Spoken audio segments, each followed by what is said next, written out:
Natural Vegetation and Ecosystems in Asia. Hello dear students and welcome online for today's lessons on geography. In the previous class, we learned about rivers and riparian ecosystems that influence the ecosystems, economy and agriculture in Asia. Today we shall learn about natural vegetation and ecosystems in Asia. We will thus touch upon natural vegetation and ecosystems, biomes, biogeographic and zoogeographic regions in Asia, flora and fauna, need for conservation, and challenges and anthropogenic conflict. Let's begin with natural vegetation and ecosystems. Asia's varied ecosystems support equally myriad life forms. Since Asia spreads from the Arctic Circle to the equator and across almost 141 longitudes, myriad ecosystems with their endemic vegetation occur. Asia thus hosts pine forests and tundra vegetation, savanna ecosystems with extensive grasslands, wet evergreen rainforests, desert ecosystems and shrub forests, riparian ecosystems, estuarine ecosystems, fertile plains, coral reefs, marine forests, mangrove forests, etc. Asia harbors tundra vegetation in the Arctic Circle, which transcends to snow-drenched pine and coniferous forests further south in the vast stretches of Siberia. This eventually gives way to grasslands called savanna ecosystems in the temperate plains west and south of Siberia. Further south, there are temperate mixed forests that eventually taper down to tropical wet evergreen forests, tropical moist deciduous forests, and tropical dry deciduous forests. The deciduous forests make way for shrub forests. The coastal areas are the drainage basins of the rivers, which account for mangrove and littoral forests. Asia's terrain pattern, lat-long positions, and ocean currents passing by have major influence on its climate. The Indian Ocean rim countries receive heavy rainfall in the monsoon months from June to September.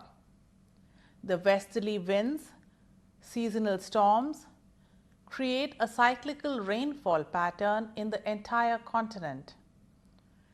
This seasonal cycle accounts for seasonal snow melt, rainfall patterns, change in seasons, water inflow and outflow.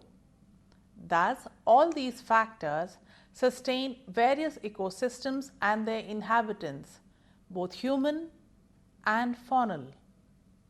Asia's rich rainforests harbor many yet to be discovered creatures.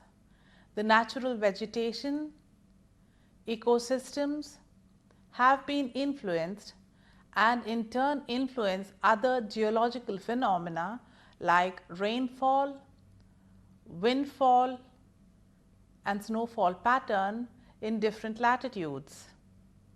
Thus, we see how biogeographical regions shape the zoogeographical classifications of Asiatic fauna.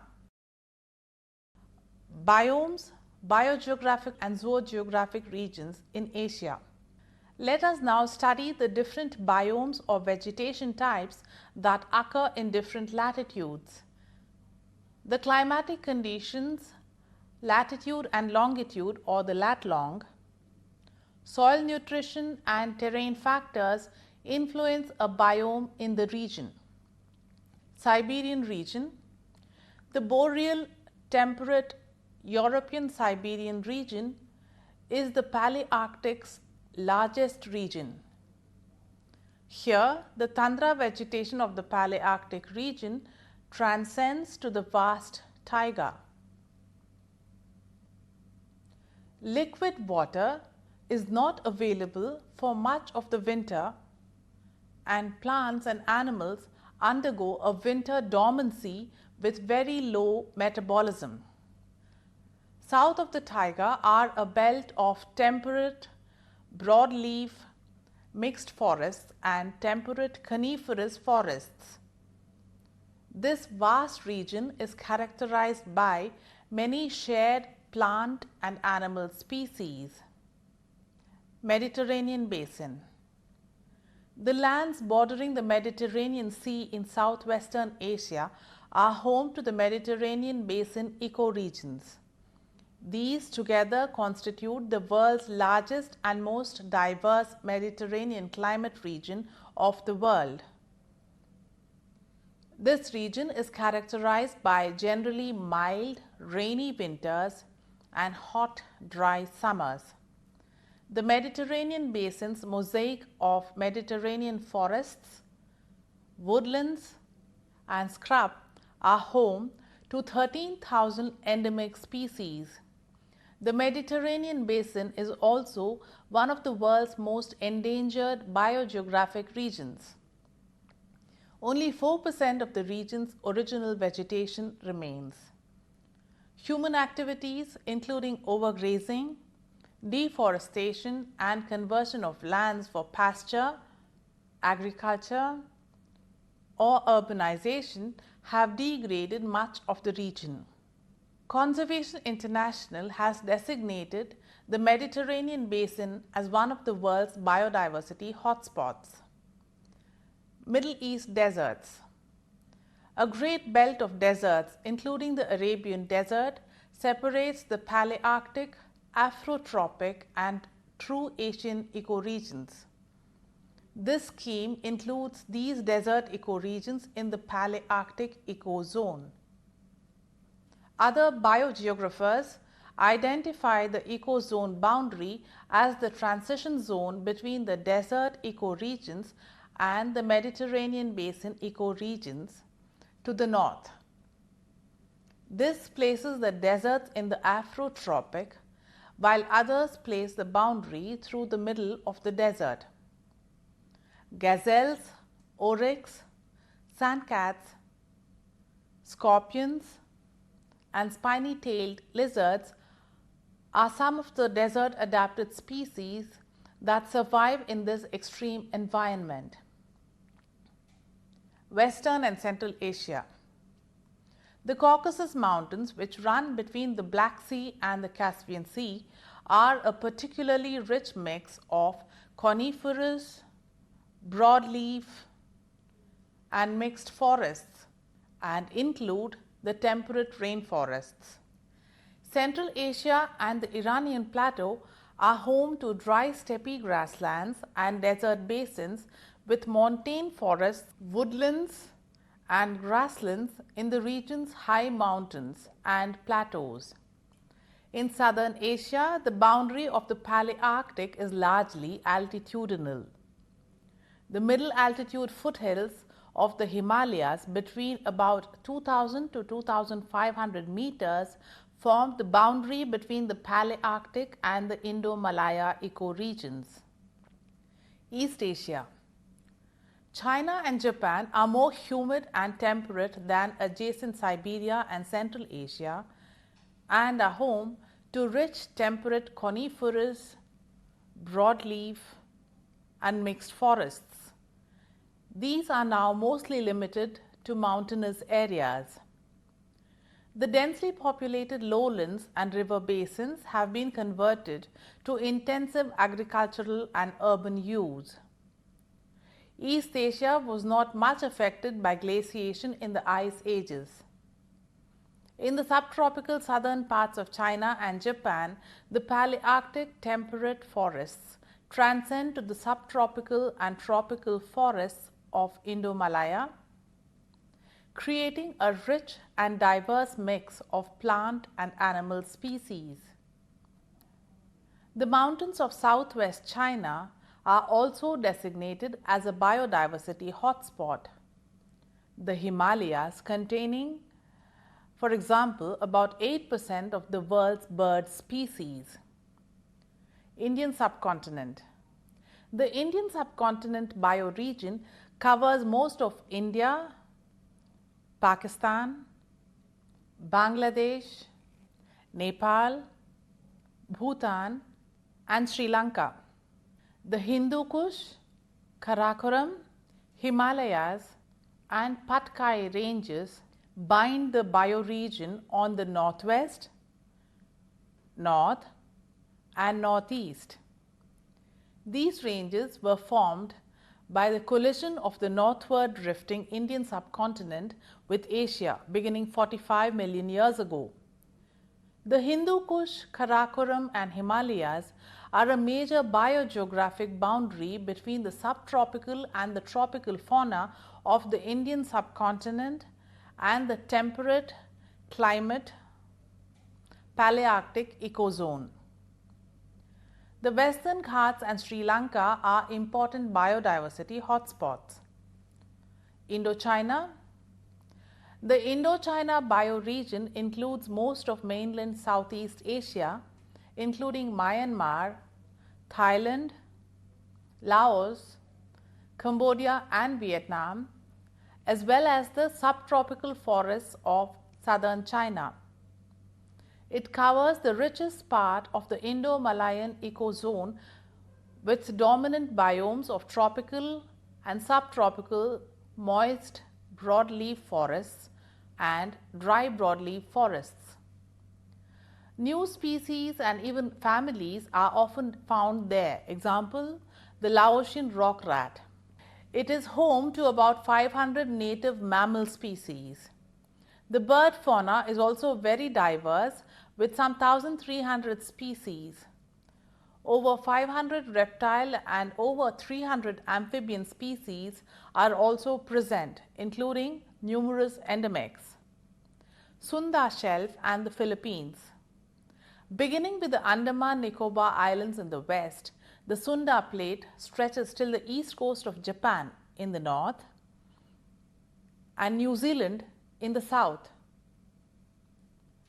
Malaysia is a province which straddles the boundary between the Indo-Malaya and Australasia. It includes the Malayan Peninsula and the western Indonesian islands of Sumatra, Java, Borneo and others known as Sunda Land, the Philippines, the eastern Indonesian islands and New Guinea. While Malaysia has much in common botanically, the portions east and west of the Wallace Line differ greatly in land animal species.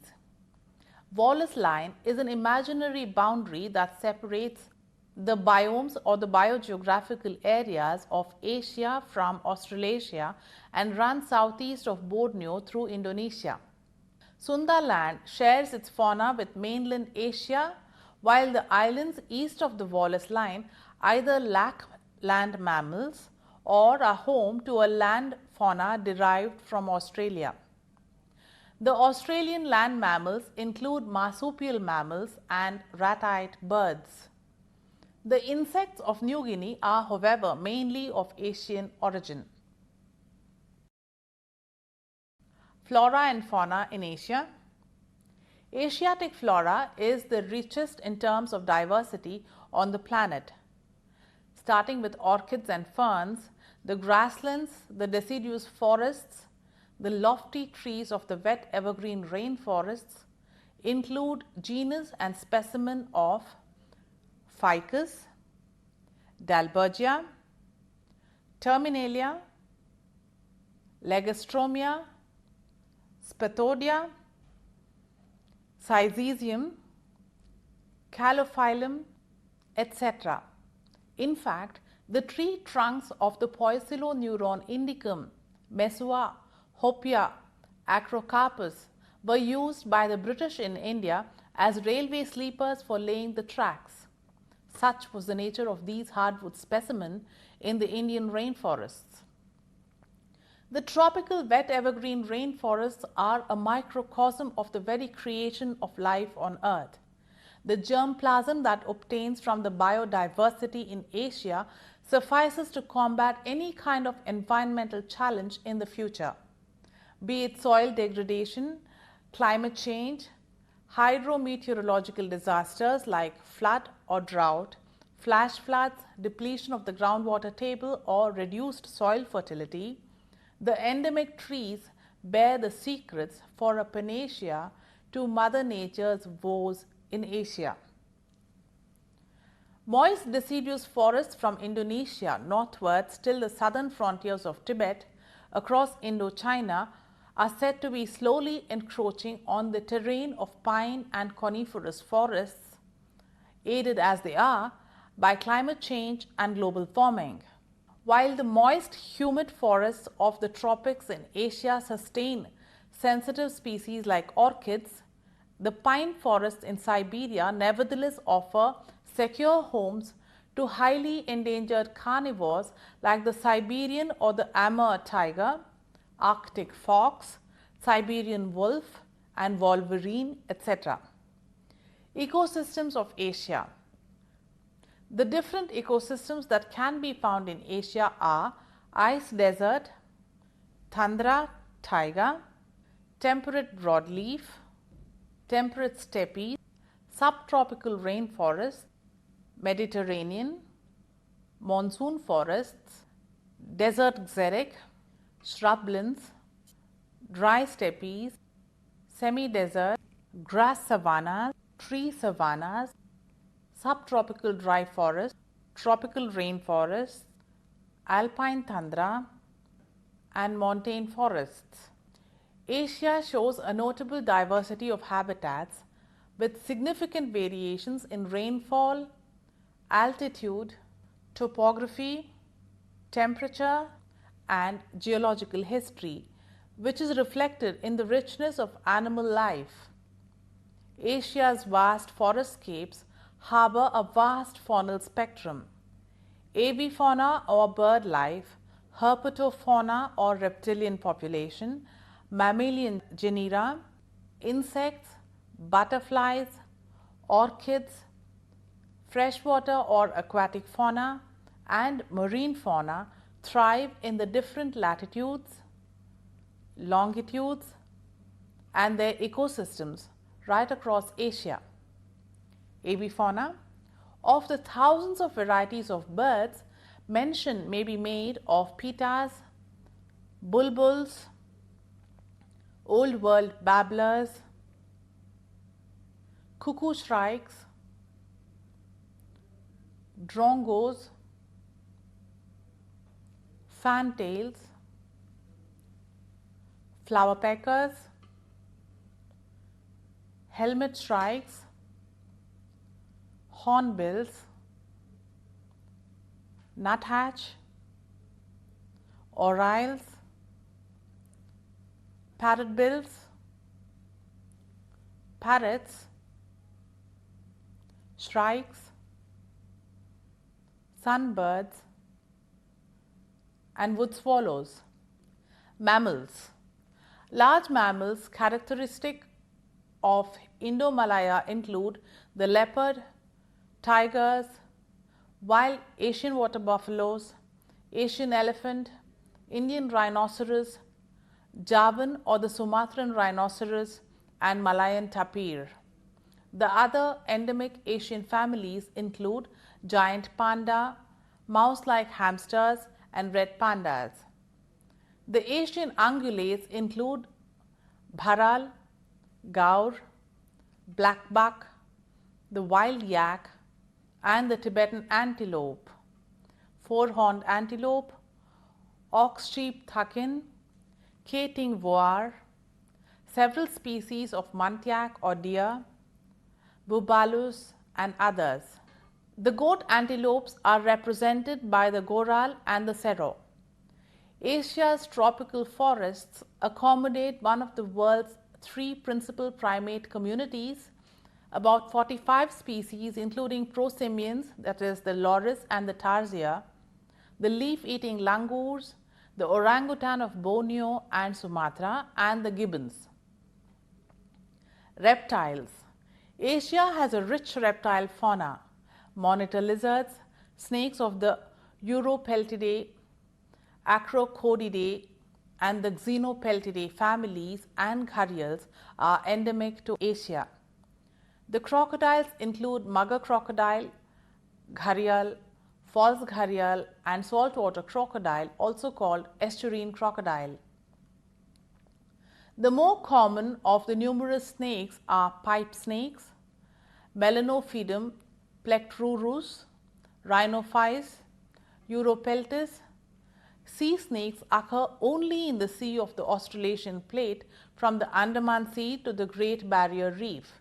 Elapids, that is king cobra, Bungarus, Calliophis, Indian cobra or the Naya and Volterinetia, vipers, monitor lizards, skinks, turtles, tortoises, blind snakes are common to South Asia.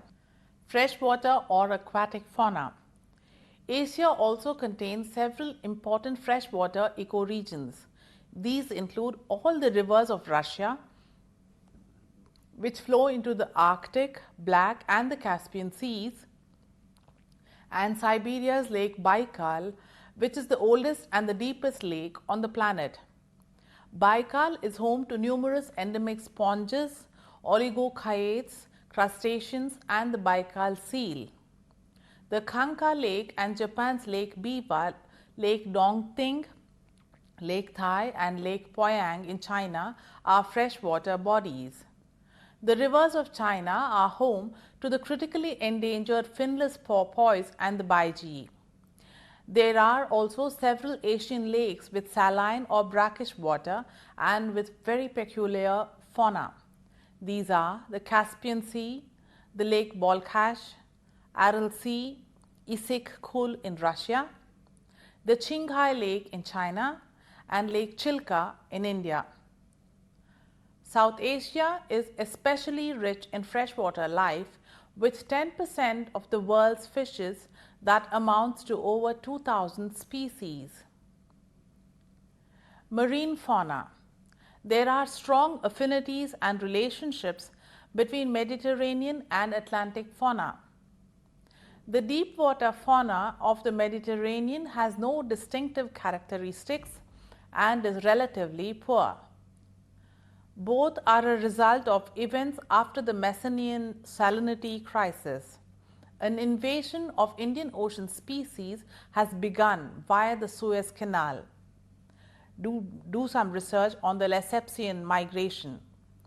The Indo-Pacific is a rich biogeographic region including most part of the Asian seas, comprising the tropical waters of the Indian Ocean, the Western and Central Pacific Ocean, and the seas connecting the two in the general area of Indonesia.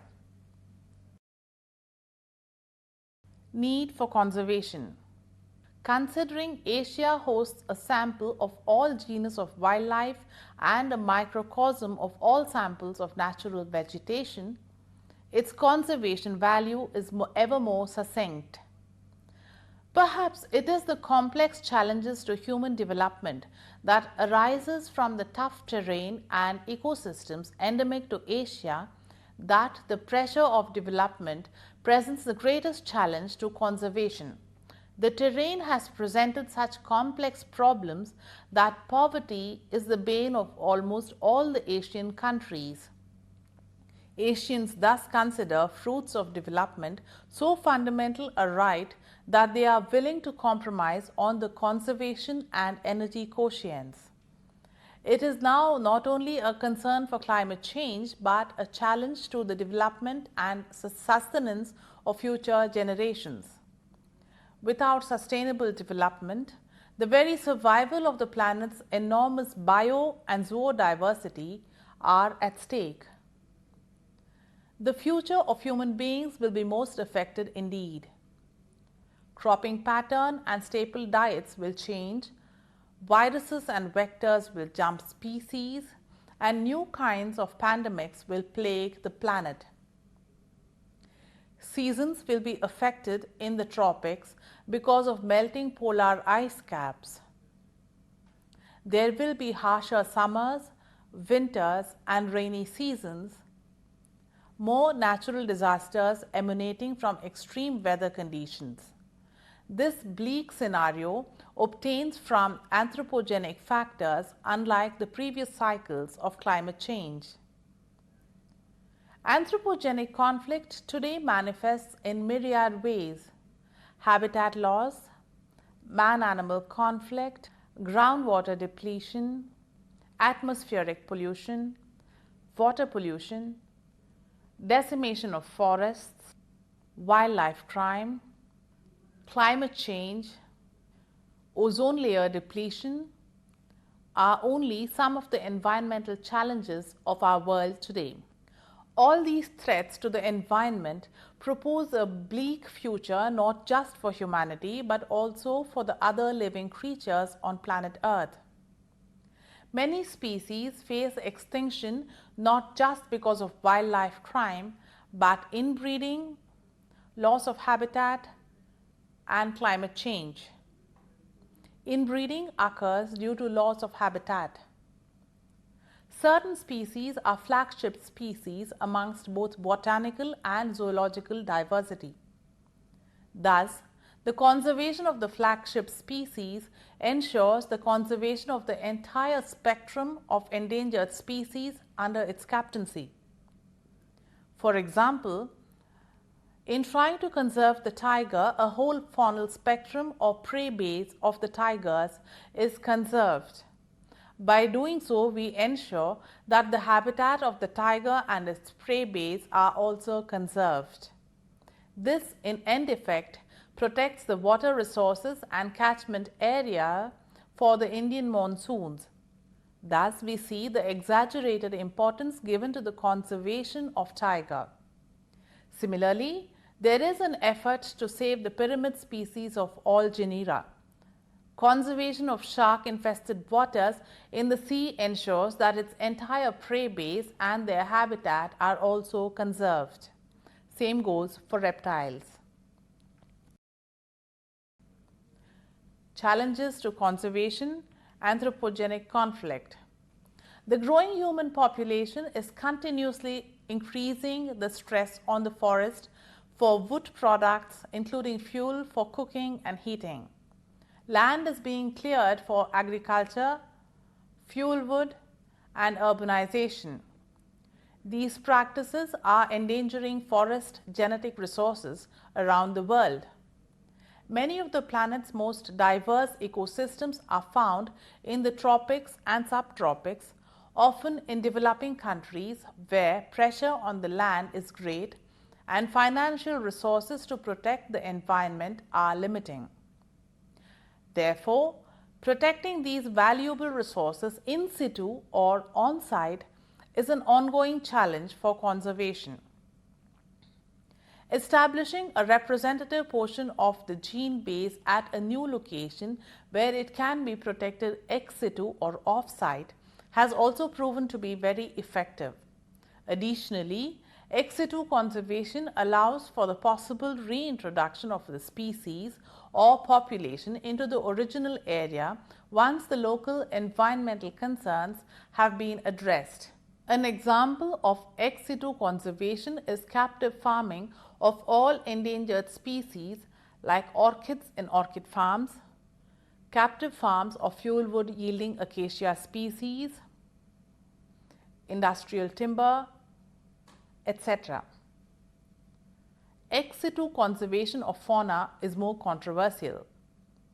Crocodile farms breed crocodiles which are then culled for their skins to supply to the fashion industry. Tigers are bred in captivity in Chinese tiger farms. In India, there was the local extinction of the tigers in the premier Sariska Tiger Reserve in 2005. Today, reintroduction of tiger cubs and adolescent tigers from other tiger reserves into Sariska is a manifestation of ex situ conservation. Similarly, the cheetah is likely to be reintroduced to India from Africa. The cheetah was hunted to extinction over 100 years ago in India. Climate change, pact and impact. The environment in which we live has been wholly adapted to suit our needs instead of us adjusting and adapting to the environment. Man culls forests to create spaces for all kinds of development projects. Hydropower projects call for dam construction, turbine stations, power generation stations, and allied infrastructure. In developing countries of Asia, all the developmental polemics are played out in the real estate of forests, which seem to be whispering the reason for inviolate conservation. Be they hydropower projects or highways, power generation stations for alternative energy sources or housing projects, solid waste management or even entertainment stations, they all find prime real estate in the thick forests of Asia. Add to this urbanization, continuing harvesting of fuel wood, cattle grazing, spread of veterinary diseases, man-animal conflict, they are all factors that decimate forest resources. Increased fossil fuel usage in the name of development leads to increased carbon monoxide emissions. This exacerbates the ozone layer depletion and has expedited climate change. Climate change will lead to change in cropping patterns, new drug-resistant diseases, vectors and viruses jumping species, and manifesting as new health hazards, shortening lifespans of multiple species, increase in prices, food insecurity, spiraling food inflation. These kinds of environmental and economic factors will spill on society. Sociological phenomena like widening gap between the rich and the poor will mean that there will be increase in crime, rafts, and social tensions. We are still ascertaining the extent of climate change as it rolls in at dawn each day. We are still far away from being able to estimate the impact of climate change on our daily lives. The whole impact of climate change will be felt only by future generations.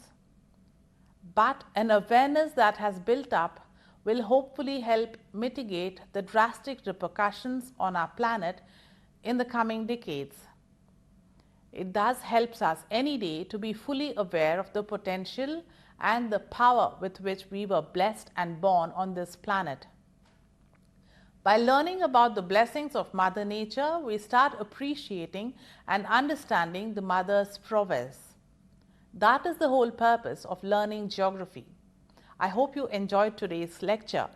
Thank you for tuning in. I wish you all good luck in completing your assignments. In the next lecture, we will learn about spatial distribution of population in Asia. Until then, bye-bye.